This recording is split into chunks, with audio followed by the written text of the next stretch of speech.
राधे राधे, जय श्री कृष्णा। मैं सीमा सिंह बड़ों को चरण स्पर्श, छोटों को प्यार और बराबर वालों को नमस्कार करती हूँ। आज हम सावन मास का तीसरा अध्याय सुनेंगे। इस अध्याय में नक्त व्रत, लक्ष्य पूजा, भूमि शहन और मौन व्रत का विधान आएगा। साथ ही हम इस अध्याय में सुनेंगे कि कैसे लिंग की स्थापना करनी चाहिए और उनके क्या लक्षण हैं। साथ ही इस अध्याय में हम सावन मास की छोटी छोटी 5 कथाओं को सुनेंगे और साथ ही बाणासुर की कथा का श्रवण करेंगे। सावन मास में पारद शिवलिंग की पूजा करने से महादेव जी जल्दी प्रसन्न होते हैं। सोने के शिवलिंग की पूजा करने से घर में समृद्धि बढ़ती है। चांदी के शिवलिंग की पूजा करने से धन धान्य के भंडार भरते हैं। पीतल के शिवलिंग की पूजा करने से दरिद्रता का नाश होता है और लोहे के शिवलिंग की पूजा करने से सभी सिद्धियां सुलभ हो जाती है। मोती से बने शिवलिंग की पूजा करने से स्त्री सुख मिलता है।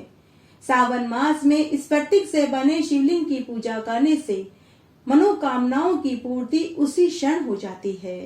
सावन मास में फूलों से बने शिवलिंग की पूजा करने से पैतृक संपत्ति, जमीन जायदाद का सुख मिलता है। मिश्री से बने शिवलिंग की पूजा करने से रोग, शोक, दुख दूर होता है और कपूर के शिवलिंग की पूजा करने से मुक्ति और भुक्ति सुलभ हो जाती है। सावन मास में बेलपत्र के पेड़ के नीचे बैठकर महादेव जी की पूजा करने का अक्षय फल प्राप्त होता है। जो पूरे सावन मास में बेलपत्र के पेड़ के नीचे शिवलिंग की पूजा करते हैं, उन्हें महान पुण्य की प्राप्ति होती है।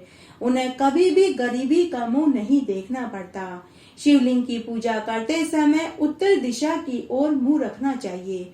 अगर सुबह शिवलिंग की पूजा करें तो मुंह पूरब की तरफ होना चाहिए। वही अगर शाम के समय पूजा कर रहे हैं तो पश्चिम की ओर, और अगर रात्रि में शिवलिंग की पूजा कर रहे हैं तो स्वयं का मुख उत्तर दिशा की ओर रखें और शिव मंत्रों का जाप करें। शिव मंत्रों का जाप करते समय और माला फेरते समय मुंह पूरब और उत्तर दिशा की ओर रखने से अधिक पुण्य फल की प्राप्ति होती है। ओम नमः शिवाय भगवान महादेव को प्रसन्न करने वाला शक्तिशाली मंत्र है। पौराणिक मान्यता के अनुसार सावन मास में प्रतिदिन 108 बार ओम नमः शिवाय मंत्र का जाप करने से सभी पापों से मुक्ति मिल जाती है। ओम नमः शिवाय का अर्थ है कि मैं आपको नमन करता हूँ। ओम नमो भगवते रुद्राय, इसका अर्थ है मैं पवित्र रुद्र को नमन करता हूँ। इस मंत्र के जाप से मनुष्य की सभी इच्छाएं महादेव जी पूरी कर देते हैं। रुद्र गायत्री मंत्र। ओम तत्पुरुषाय विद्महे महादेवाय धीमहि तन्नो रुद्र प्रचोदयात्। इस मंत्र का अर्थ है कि मुझे सारा ध्यान सर्वव्यापी महादेव शिव पर केंद्रित करने दो।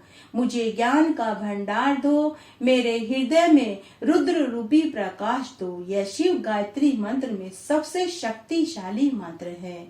महामृत्युंजय मंत्र। ओम त्र्यंबकम यजामहे सुगंधिम पुष्टिवर्धनम उर्वारुकमिव बंधनान् मृत्यु मोक्षयमामृतात्। इस मंत्र का अर्थ है कि हे शिव, हम आपको मानते हैं, आपकी पूजा करते हैं। हे शिव, आप हमें खुशहाल जीवन दो, हमें निरोगी काया दो, हमें जीवन में आगे बढ़ने की प्रेरणा दो। जिस तरह ककड़ी का तना कमजोर होने पर टूटकर बैल से मुक्त हो जाता है, उसी तरह हमें भी मृत्यु के भय से मुक्त करके अमरता का वरदान दो। शिवलिंग पर चढ़ाई जाने वाली चीजें लेना वर्जित है। भगवान महादेव को नारियल पानी से अभिषेक नहीं करना चाहिए। भगवान महादेव को जल्दी से प्रसन्न करने के लिए सफेद, हरे, पीले, लाल, आसमानी रंग के वस्त्र पहनकर महादेव जी की पूजा करनी चाहिए। महादेव जी को अक्षित अर्पित करें। सोमवार के दिन पंचामृत, दूध, दही, शहद, मिश्री, गंगा जल से अभिषेक करें। 5 बील पत्र, धतूरा और आंकड़े का फूल चढ़ावें। भगवान शिव के 4 प्रमुख आयुध हैं, त्रिशूल, डमरू, मृग और परशु। इसमें त्रिशूल त्रिगुण का, डमरू ब्रह्मा का और शिव का नाम मृगधर है। असाध्य रोगों व अकाल मृत्यु से बचने के लिए महामृत्युंजय का जाप करना चाहिए। महामृत्युंजय मंत्र का जाप योग्य पंडित से करवाना चाहिए। इस मंत्र का जाप करने मात्र से मनुष्य मौत पर विजय प्राप्त कर लेता है।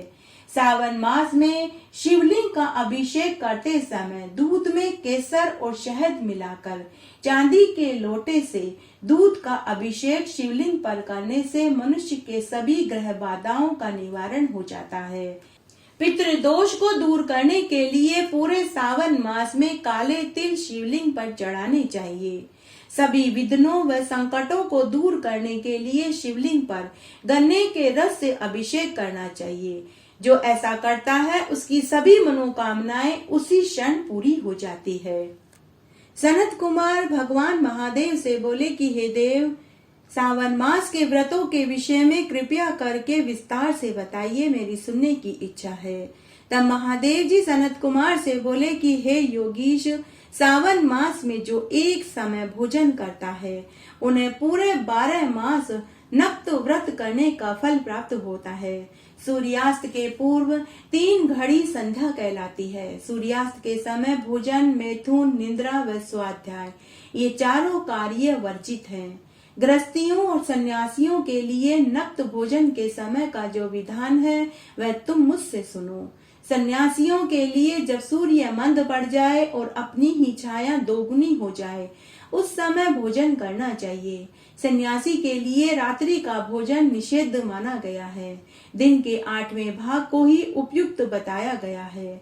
गृहस्थ रात्रि के समय अर्थात तारे दिखाई देने पर भोजन कर सकता है। सन्यासियों, विधवा स्त्रियों और विधुर पुरुषों को दिन में ही नक्त भोजन का विधान है, किंतु विधुर पुरुष के यदि पुत्र हो तो वह भी रात्रि को भोजन कर सकता है, क्योंकि वह भी गृहस्थ के समान ही माना जाता है। सावन मास में नक्त व्रत करने वालों को सद्गति प्राप्त होती है। अब मैं तुम्हें इस विधि को कहता हूँ, तुम ध्यान से सुनो। सावन मास की प्रतिपदा को प्रातः काल उठकर यह संकल्प करना चाहिए कि मैं संपूर्ण सावन मास में संयम पूर्वक रहते हुए प्रतिदिन प्रातः काल का स्नान करूंगा, नक्त व्रत करते हुए भूमि पर शयन करूंगा तथा सभी प्राणियों पर दया करूंगा। हे प्रभु, यदि यह व्रत पूर्ण होने से पहले ही मेरी मृत्यु हो जाती है तो मेरा व्रत पूर्ण माना जाए। इस प्रकार से विद्वान पुरुष संकल्प करके सावन मास का व्रत धारण करे। नक्त व्रत करने वाला प्राणी मुझे सबसे अधिक प्रिय है। इसके साथ पूरे सावन मास में ब्राह्मण के द्वारा यह सम अतिरुद्र, महारुद्र या रुद्र से प्रतिदिन अभिषेक करता रहे, क्योंकि मुझे जल धारा से सिंचन अति प्रिय है।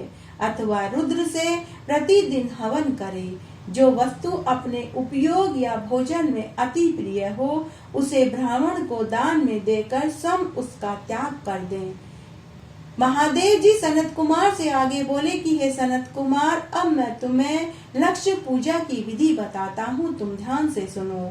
लक्ष्मी की कामना करने वाला वीर पत्रों से, शांति चाहने वाला दुर्वा से, दीर्घायु की कामना करने वाला चंपा के पुष्पों से हरि भगवान का पूजन करे। विद्या चाहने वाला मल्लिका और चमेली के फूलों से पूजन करे।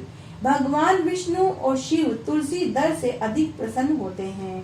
पुत्र की कामना करने वाला मनुष्य कटेरी के पुष्पों से तथा अन्य विपत्तियों के नाश के लिए श्रेष्ठ धान्य से पूजन करे। इस प्रकार लक्ष्य पूजन करने से भगवान महादेव अर्थात मैं अधिक प्रसन्न होता हूँ। उसके बाद उद्यापन के लिए सुंदर मंडप बनावे। मंडप के तीसरे भाग में वेदी बनावे और पुण्याहासन करके आचार्य का वरण करें और उस मंडप में सारी रात गीत संगीत वेद मंत्रों से रात्रि जागरण करके समय बितावें। वेदी पर चतुर्लो लिंग भद्र बनावें। उसके मध्य में चावल का कैलाश बनावें और उस पर तांबे का कलश स्थापित करें।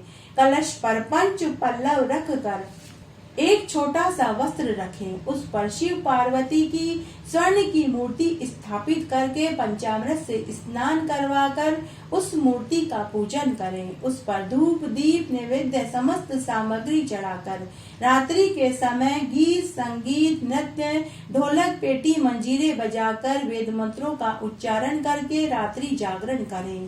प्रातः काल उठकर नित्य कर्म से निवृत्त होकर वेदी बनाकर तिल घी और खीर से मूल मंत्र गायत्री मंत्र शिव सहस्त्र नाम पढ़कर हवन करें।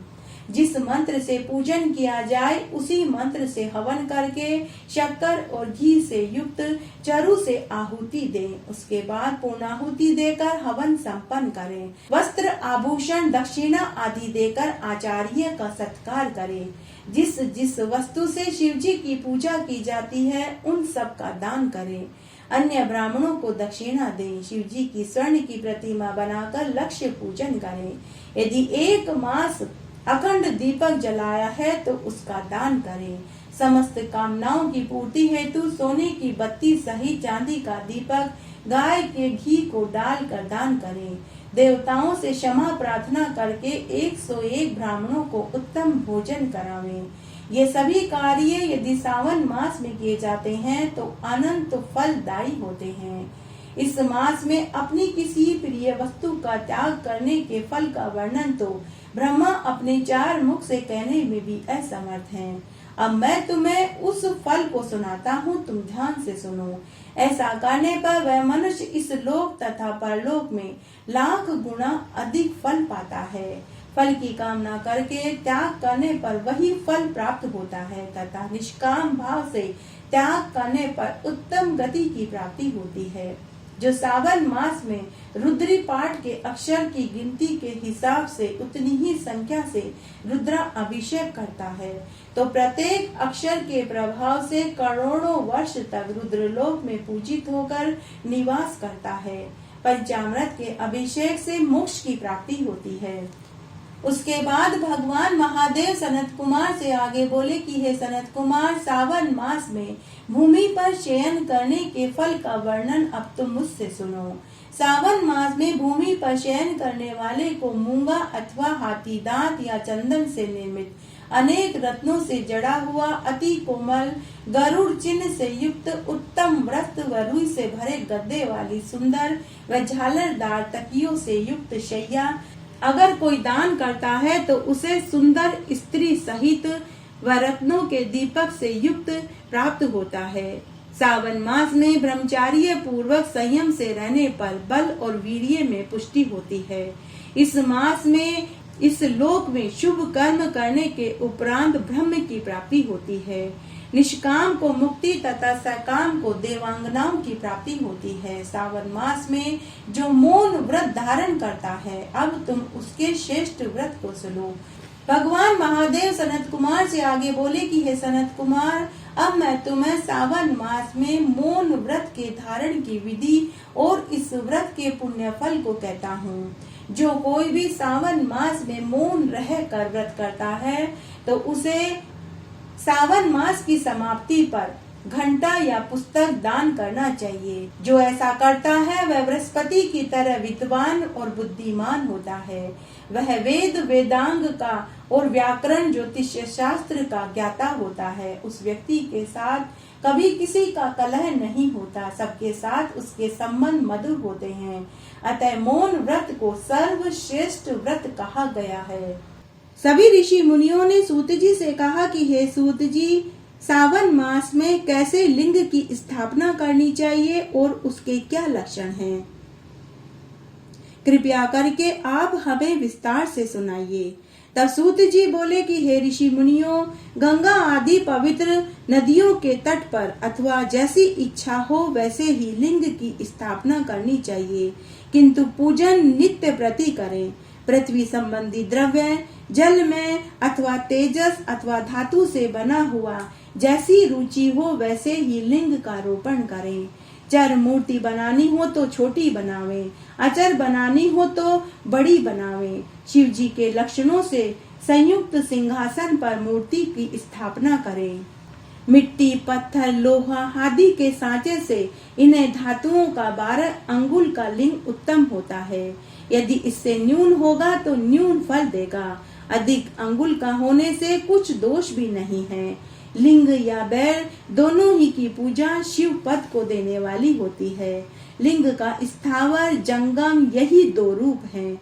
स्थावर लिंग तरु, गुल्म, लता आदि हैं और जंगम लिंग कृमि, कीट आदि हैं। विद्वान लोग स्थावर जंगम में इन्हीं को संभाल कर इनमें सुख पूर्वक अनुराग रखते हैं। इस प्रकार की शिव पूजा करते हैं तथा कोई भाग श्री शिव जी की गोद में श्री उमा को बैठाकर भगवान की पूजा करते हैं। इस प्रकार के महालिंग की स्थापना कर उनको अनेक प्रकार से पूजते हैं। गुरु से जानकर स्नान, वस्त्र, गंध, पुष्प, धूप, दीप, तांबूल, नैवेद्य, अर्घ्य, तर्पण और नमस्कार करें। इससे शिव पद की प्राप्ति होती है। लिंग चाहे मनुष्यों या ऋषियों द्वारा स्थापित किए गए हों या नए स्थापित हों या स्वयं प्रादुर्भाव हों, सबके उपचार की एक ही विधि है। यदि कोई नियम पूर्वक शिव जी का दर्शन करता है तो उसे भी शिवलोक की प्राप्ति होती है। पिसी हुई मिट्टी में गोबर मिलाकर अथवा कनेर के फूल या अनेक प्रकार के फल, गुड़, मक्खन, भस्म, अन्न जैसी इच्छा हो उससे लिंग बनाकर के पूजन करना चाहिए। कोई अंगूठे में ही शिव जी की पूजा कर लेता है। इसी प्रकार स्थान का भी कोई भेद नहीं है। जहाँ चाहे लिंग पूजन कर सकता है, इसका कुछ निषेध नहीं है। शिव जी सर्वत्र फलदायक है। जो श्रद्धा पूर्वक शिव भक्त को लिंग दान या लिंग मूल्य देता है उसे महान फल की प्राप्ति होती है। जो नित्य 10,000 प्रणव का जप करता है अथवा प्रातः संध्या दोनों समय 1,000 जाप करता है तो उसे शिवपद की प्राप्ति होती है। ब्राह्मणों को पंचाक्षर अर्थात शिवाय नमः के जाप में प्रणव लगाना चाहिए तथा फल प्राप्ति के लिए गुरु से दीक्षा पूर्वक मंत्र लेना चाहिए। गुरु ज्ञानी होना चाहिए, उसमें भी ब्राह्मण योग्य होना चाहिए। ब्राह्मण को नमः शब्द पहले बोलना या लगाना चाहिए। अन्य वर्ण में मंत्र में नमः शब्द कहे हैं। स्त्रियां यथाविधि अंत में नमः शब्द लगावें। ब्राह्मण की स्त्री नमः पहले लगावे। जो इस प्रकार 5 करोड़ मंत्र का जाप सदा शिव के सामने करते हैं, 1, 2, 3, 4 करोड़ जपे तो ब्रह्म का पद पाते हैं। यदि इस प्रकार जाप और पूजन का क्रम करते हैं तो नित्य 1-2 ब्राह्मण को भोजन करावें। यदि कोई ब्राह्मण नित्य प्राय 1008 गायत्री मंत्र का जाप, नित्य वेद मंत्र सूक्त को जपे तो वह शिव पद को प्राप्त होता है। सूत जी आगे बोले कि इसके अतिरिक्त और भी बड़े बड़े मंत्र कहे गए हैं जिनके जपने और वेद का पारायण करने से शिव पद की प्राप्ति होती है। मंत्रों में जो मंत्र अपने को प्रिय लगे उसे ही जाप करें। यदि कोई ओम इस मंत्र को 1000 बार सावन मास में जपता है तो उसके सभी मनोरथ पूर्ण हो जाते हैं। विद्वान को चाहिए कि वह आमरण शिव क्षेत्र में निवास करे। जहाँ कहीं मनुष्य द्वारा लिंग पधराया जाता है वहाँ 100 हाथ तक पुण्य क्षेत्र होता है। वहाँ जो भी पुण्य कर्म किया जाता है उसका 100 गुना फल मिलता है। और जहाँ ऋषियों ने लिंग पधराया है वहाँ 4000 तक, और जो लिंग स्वयं निकले होते हैं वहाँ 4000 हाथ की दूरी पर शिव क्षेत्र पवित्र माना जाता है। शास्त्रों में कहा गया है कि ऐसे पुण्य क्षेत्र में कुआं, बावड़ी, तालाब, तलाई आदि का होना आवश्यक है। उसे शिव गंगा कहते हैं। ऐसे स्थान में दान जप करना सर्वदा ही कल्याणप्रद होता है। दाह, दशाह, मासिक स्पंडीकरण, वार्षिक पिंडदान आदि शिव क्षेत्र में करने से सब पापों से मुक्ति मिल जाती है। शिव क्षेत्र में 7, 5, 3 या 1 रात अवश्य निवास करें। वर्णानुसार इसका भी उत्तम फल प्राप्त होता है। सकाम से तुरंत सिद्धि, निष्काम से शिवपद की प्राप्ति होती है। विशेषकर कलयुग में तो और भी सरल है। आइए इस अध्याय में सावन मास के स्नान की शंकर भगवान की एक पौराणिक कहानी सुनते हैं। एक बार की बात है, शंकर भगवान के लिए रोज रोज भांग रगड़ने से माता पार्वती जी परेशान हो गई और एक दिन वह शंकर भगवान से बोली कि मैं रोज रोज आपके लिए भांग रगड़ती हूँ, मेरे दोनों हाथों में दर्द हो गया है। मैं अब आपके लिए भांग नहीं पीसूंगी। या तो आप भांग पीना छोड़ दीजिए, नहीं तो मैं हमेशा हमेशा के लिए अपने माँ बाप के घर चली जाऊंगी। तो शंकर भगवान बोले कि पार्वती, मैं भांग पीना तो नहीं छोड़ सकता, आप चाहे तो मायके चली जाओ। पार्वती जी बोली कि सोच लीजिए, मैं वापस नहीं आऊंगी। शंकर भगवान बोले कि ठीक है गौरा रानी, एक बार क्या 7 बार मायके में जाओ, मैं आपको नहीं रोकूंगा। तब माता गौरा बोली कि अब तो मैं वापस तभी आऊंगी जब आप 7 बार नाक रगड़ोगे। ऐसा कहकर माता पार्वती जी क्रोधित होकर मायके चली गई। अब शंकर भगवान खुद ही भांग रगड़ते और पीते। इस तरह कई बरस बीत गए। तब एक दिन शंकर भगवान ने गोरा को छलने का निश्चय किया। उन्होंने माया से एक बहुत बेशकीमती हीरे मोती नीलम पन्ना जड़ी जूती बनाई। शंकर भगवान ने एक बूढ़े मोची का वेश धरा और पहुंच गए पार्वती जी के मायके। और राजा हिमाचल के महल के बाहर जोर जोर से आवाजें लगाने लगे कि कोई जूतियां ले लो, बेशकीमती हीरे मोती जड़ी जूतियां ले लो। महल के ऊपर से पार्वती जी की दासी ने देखा कि कोई मोची जूतियां बेच रहा है। दासी ने देखा जूतियां उसे बहुत सुंदर और महंगी लगी। दासी ने पूछा कि अरे ओ मोची बाबा, जूतियां कितने की है? शंकर भगवान जो बूढ़े मोची के वेश में थे वो बोले कि अरे बालिके, तेरी हैसियत नहीं है जो तू इन जूतियों को खरीद सके।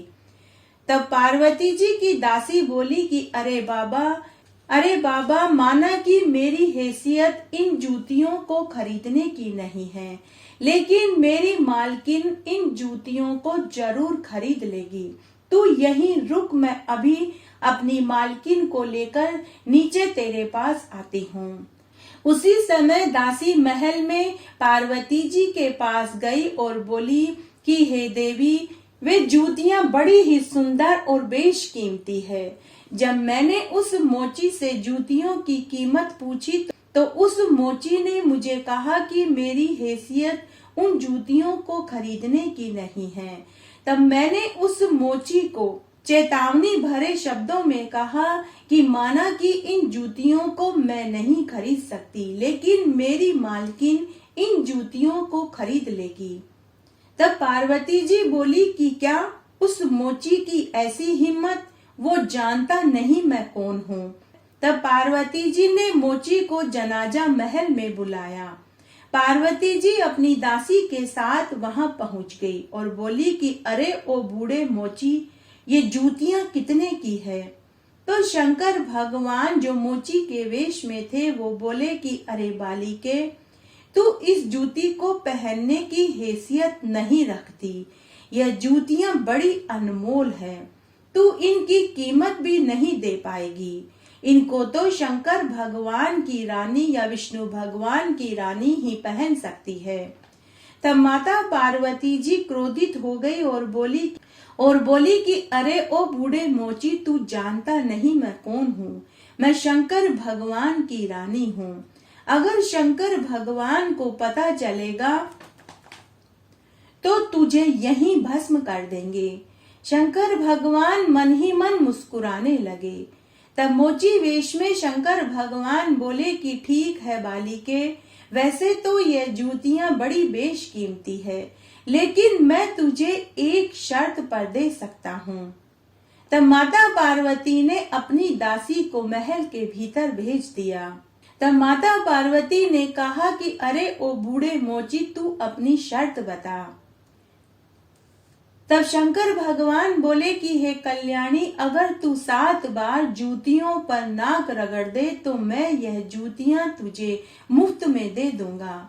माता पार्वती जी ने मोची को बहुत भला बुरा कहा, शंकर भगवान का खौफ दिखाया और खुद की शक्ति बताई, लेकिन वह मोची टस से मस नहीं हुआ। आखिर थक हार कर माता पार्वती जी उन सुंदर मोतियों को जाने नहीं देना चाहती थी। जूतियां सच में बहुत सुंदर थी। रह रह कर जूतियों में बिजली की सी चमक उठ रही थी। तब माता पार्वती जी ने चारों तरफ देखा, तब उसे कोई दिखाई नहीं दिया। तब माता पार्वती ने जूतियां उठाकर 7 बार नाक रगड़ी और बोली कि ले, मैंने 7 बार जूतियों पर नाक रगड़ दी, लेकिन यह बात तू बाहर जाकर किसी से मत कहना। तब शंकर भगवान वेश में मोची मन ही मन खुश हुए और वापस कैलाश पर आ गए। उन्होंने सोचा कि पार्वती जी तो बड़ी ही आसानी से चली गई। इस तरह फिर से कई दिन बीत गए। तब एक दिन माता पार्वती जी ने सोचा कि क्यों न मैं ये बेशकीमती जूतियां भगवान शंकर को दिखाऊं। वे उसी समय कैलाश पर गई। शंकर भगवान यह सब कुछ देख रहे थे। वे आंखें मीच कर समाधि लगाकर बैठ गए। तभी माता पार्वती जी जूतियां पहनकर कैलाश पर इधर उधर शंकर भगवान के आगे पीछे भ्रमण करने लगी। लेकिन फिर भी शंकर भगवान ने माता पार्वती जी से जूतियों के बारे में कुछ नहीं पूछा। तब माता पार्वती ने शंकर भगवान से कहा कि हे देव, आप पूछेंगे नहीं कि ये जूतियां किसने दी।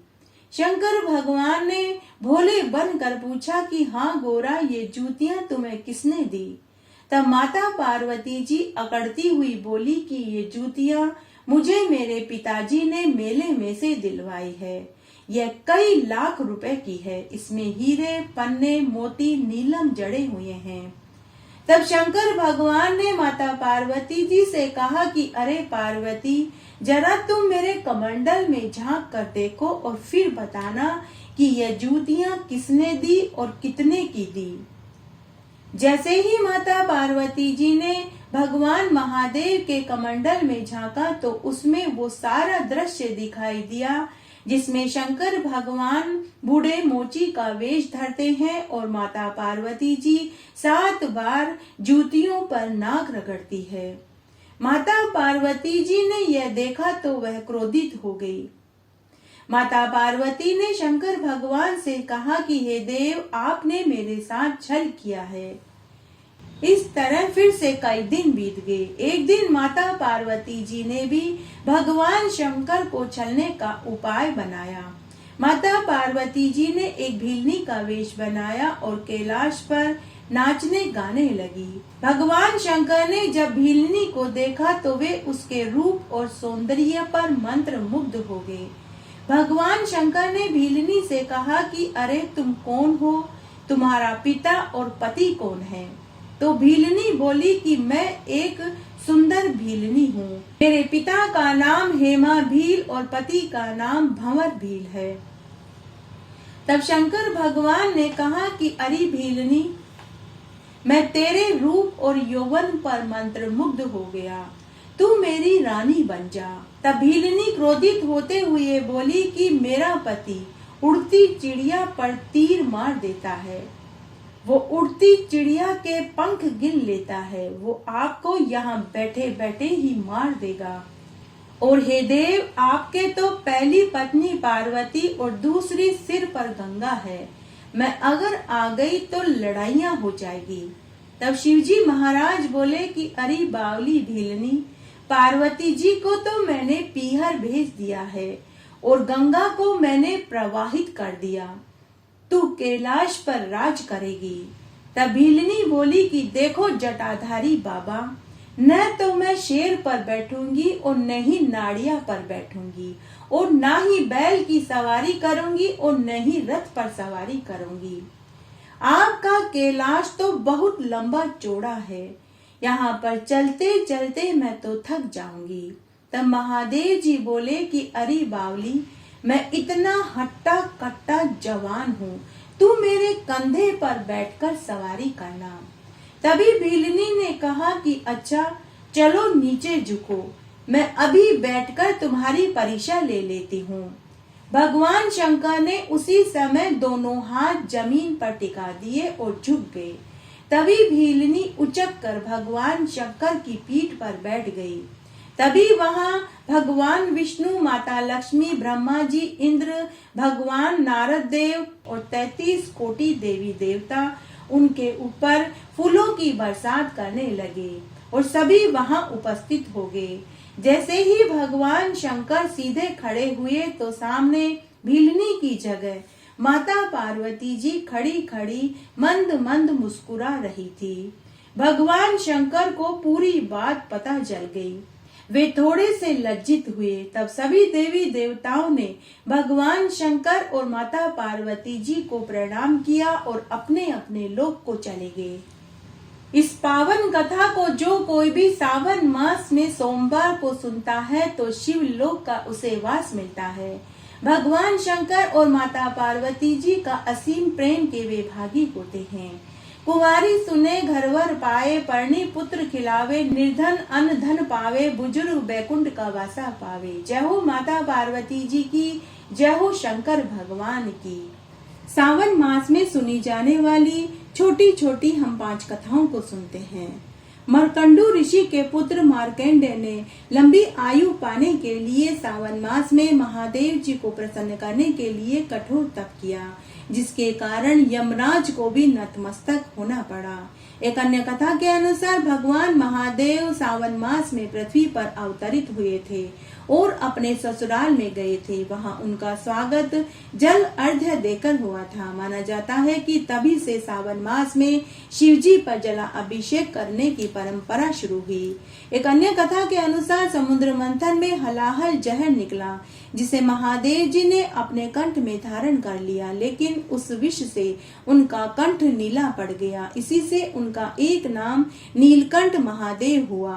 विष के प्रभाव को कम करने के लिए देवी देवताओं ने शिवलिंग पर जल अभिषेक करके महादेव जी को शीतलता प्रदान करने की चेष्टा करी। यही कारण है कि सावन मास में महादेव जी पर जल अभिषेक होता है। शिव पुराण के अनुसार महादेव जी स्वयं ही जल हैं, इसीलिए शिवलिंग पर जल अभिषेक किया जाता है। जब भगवान विष्णु योग निद्रा में चले गए तो यह समय साधु सन्यासियों और महात्माओं के लिए धर्म का काम करने के लिए अमूल्य समय हो गया। ये 4 महीनों का समय चातुर्मास के नाम से जाना जाने लगा। तब षष्ठी का संचालन करने का भार महादेव जी के ऊपर आ गया, इसीलिए सावन मास के प्रधान देवता महादेव जी माने जाते हैं। आइए सावन मास में बाणासुर की कथा का श्रवण करते हैं। बाणासुर एक महान शिव भक्त था। एक बार शिव के नृत्य करते समय बाणासुर ने इतना अच्छा डमरू बजाया कि शिवजी ने प्रसन्न होकर उसे 1000 भुजाएं होने का वरदान दे दिया। शिव से मिली शक्ति का बाणासुर ने गलत उपयोग शुरू कर दिया, यहाँ तक कि अपने मद में चूर होकर उसने भगवान शिव को अपने द्वार पर संतरी के रूप में खड़े रहने के लिए कह दिया। बाणासुर की एक पुत्री थी जिसका नाम उषा था। उषा बहुत सुंदर थी। एक रात उसने स्वप्न में एक राजकुमार को देखा और वह उस पर मुग्ध हो गई और वह कामासक्त हो गई। तभी उसकी नींद खुल गई और वह उदास हो गई। उसे उदास देखकर उसकी सखी चित्रलेखा ने उसके उदासी का कारण पूछा। तब उषा ने अपनी उदासी का कारण बता दिया। चित्रलेखा चित्रकला में बहुत निपुण थी। उसने उषा के बताए अनुसार एक युवक का चित्र बनाया। चित्र में अनिरुद्ध उभर कर आया, जो कृष्ण का पौत्र था। चित्र देखते ही उषा ने कहा कि यही मेरा प्रिय राजकुमार है। मैंने स्वप्न में इसे ही देखा था। मैं इससे विवाह करना चाहती हूँ। चित्रलेखा जादू में सिद्ध हस्त थी। वह द्वारिका गई और सोए हुए राजकुमार को उठाकर उषा के पास ले आई, जिसका पता किसी को नहीं चला। जब अनिरुद्ध की निद्रा टूटी तो उसने स्वयं को एक सुंदर युवती के सामने पाया। अनिरुद्ध भी उषा के रूप पर मोहित हो गया। उषा के आग्रह करने पर अनिरुद्ध वहीं उसके साथ रहने लगा। महल में दोनों एक दूसरे के साथ सुखद जीवन जीने लगे। कुछ दिनों के बाद रक्षकों को उषा के व्यवहार में कुछ परिवर्तन लगा तो उन्होंने जाकर बाणासुर को पूरी सच्चाई बता दी। क्रुद्ध बाणासुर चुपचाप पुत्री के कमरे में आया और उसने अनिरुद्ध को और उषा को शतरंज खेलते हुए पाया। आपे से बाहर बाणासुर अपनी सेना लेकर आया। अनिरुद्ध ने बहुत ही बहादुर से उसका सामना किया। अनिरुद्ध ने बाणासुर के बहुत से सैनिकों को मार गिराया और अंत में बाणासुर अनिरुद्ध को अपने 1000 हाथों से और नागपाश से रस्सी से बांधने में सफल हो गया। 4 महीने से अनिरुद्ध द्वारिका से लापता था। नारद मुनि ने आकर सच्चाई से पर्दा उठाया। तब बलराम यादवों की सेना लेकर आए। कृष्ण के 5 जन्य शंख बजाते ही बाणासुर के झंडे का मस्तूल टूट गया और झंडा नीचे गिर गया। शिव ने बाणासुर से कहा था कि जब तुम अपने झंडे का मस्तूल टूटता हुआ देखोगे तो किसी वीर से तुम्हारी युद्ध करने की इच्छा पूरी होगी। तभी युद्ध छिड़ गया। श्री कृष्ण तथा शिव जी आमने सामने थे। तब कृष्ण ने बड़ी ही विनम्रता से शिव जी को नमन किया और फिर सुदर्शन चक्र से बाणासुर की 4 भुजाओं को छोड़कर शेष भुजाएं काट डाली। बाणासुर का घमंड टूट गया और उसकी शक्ति क्षीण हो गई। युद्ध की समाप्ति हुई और अनिरुद्ध मुक्त हो गया। बाणासुर ने प्रसन्नता पूर्वक उषा का विवाह अनिरुद्ध से कर दिया और खूब सारा धन धान्य देकर सोने के रथ में बैठा करके उन्हें द्वारिका के लिए विदा कर दिया। द्वारिका पहुंचने पर रुक्मणी और राज्य के सभी लोगों ने उनका भव्य स्वागत किया। सावन मास के महात्म्य और कथा कहानियों को सुनने के बाद महादेव जी की आरती जरूर सुननी चाहिए। आइए अब हम महादेव जी की आरती सुनते हैं। शीश गंग अर्धंग पार्वती सदा विराजत कैलासी, नंदी भंग नृत्य करत है गुण गावत शिव की दासी। शीतल मंद सुगंध पवन भय बैठे हैं शिव अविनाशी, करत गान गंधर्व सप्त सुर राग रागनी सब गासी। अक्ष रक्ष घेरत जह डोलत बोलत है बन के वासी, कोयल शब्द सुनावत सुंदर भ्रमर करत है गुंजासी। अल्प वृक्ष अरु पारिजात तह लाग रही है लक्षासी, सूर्यकांत सम पर्वत शोभित चंद्रकांत नवमी मासी। चौरितु नित फलत फुलत है पुष्प चढ़त है वर्षासी, देव मुनि जन की भीड़ पड़त है निगम रहत जो नित गासी। ब्रह्मा विष्णु का ध्यान धरत है कछु शिव हमको फरमासी, रिद्धि सिद्धि के दाता शंकर सदा आनंद के सुख राशि। जिनके सुमिरन सेवा करते टूट जाए यम की फांसी, त्रिशूल धर का ध्यान निरंतर मन लगाए कर जो ध्यासी। दूर करे विपदा शिव तिनकी जन्म सफल शिव पद पासी, कैलाशी काशी के वासी अविनाशी प्रभु सुध लीजो।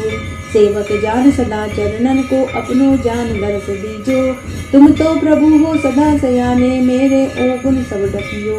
सब अपराध क्षमा कर शंकर किंकर की विनती सुनी हो। इस तरह आज हमने सावन मास का 3रा अध्याय सुना। आशा करती हूँ यह आपको जरूर पसंद आएगा। मेरे साथ बने रहने के लिए आपका धन्यवाद। आगे आने वाली कथा कहानियों के लिए भी आप इसी तरह मेरे साथ बने रहें। धन्यवाद।